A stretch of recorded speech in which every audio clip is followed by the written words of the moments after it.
สวัสดีค่ะวันนี้เรามาชวนทำมื้อเย็นอร่อยๆกันนะคะสำหรับคนทานคีโตทุกคนนะคะและลดน้ำหนักทุกคนกับเมนูราบหมูครีโตนั่นเองค่ะซึ่งสูตรนี้นะคะช่วยเร่งการเผาผลาญคูณ2นะคะและอุดมไปด้วยสมุนไพรนะคะทำให้เรานั้นระบบขับถ่ายนั้นดีด้วยนะคะวิธีการทำไม่ยากนะคะสำหรับคนที่ยังไม่มีไอเดียนะคะเมนูนี้ราคาไม่แพงนะคะหลักสิบเท่านั้นนะคะเราไปเริ่มกันเลยค่ะอย่างแรกเราจะหั่นหอมแดงกันก่อนค่ะเจ้าหอมแดงเนี่ยช่วยเร่งระบบการเผาผลาญของเราให้ทำงานได้เต็มที่นะคะและช่วงนี้อากาศเปลี่ยนการทานหอมแดงเป็นประจำนะคะจะช่วยนะคะให้ร่างกายนั้นต่อต้านหวัดได้เป็นอย่างดีนะคะใครที่รู้สึกว่าตัวเองไม่โอเคนะเหมือนใกล้จะเป็นหวัดนะคะก็ลองทานดูหลังจากนั้นตามด้วยผักชีฝรั่งค่ะผักชีฝรั่งก็เป็นตัวเร่งนะคะระบบเผาผลาญให้ทำงานได้อย่างเต็มที่นะคะซึ่งบางคนนะคะที่อ้วนส่วนมากจะระบบเผาผลาญพังนั่นเองค่ะหลังจากนั้นเราไปตั้งไฟนะคะให้น้ำเดือดนะคะพิกัดซื้อนะคะหม้อ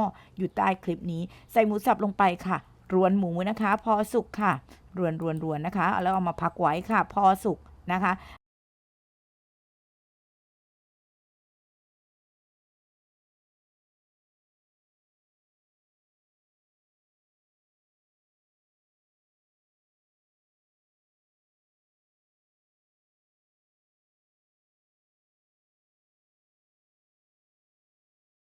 หลังจากนั้นก็ตักลงมานะคะไว้นะคะแล้วเราก็มาทำน้ำลาบกันนะคะเราก็จะใช้น้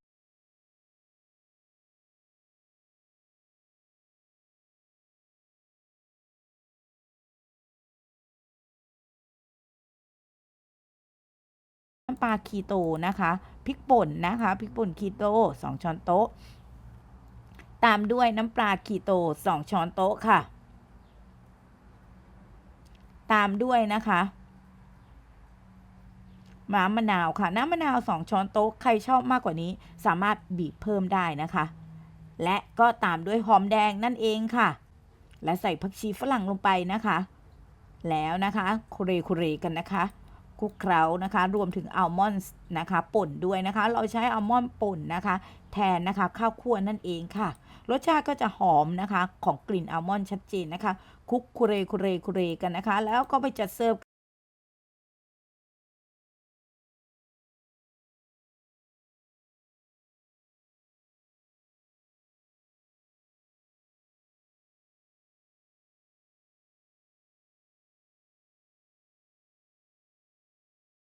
กันเลยค่ะแค่นี้นะคะเราก็จะได้ลาบหมูนะคะคีโต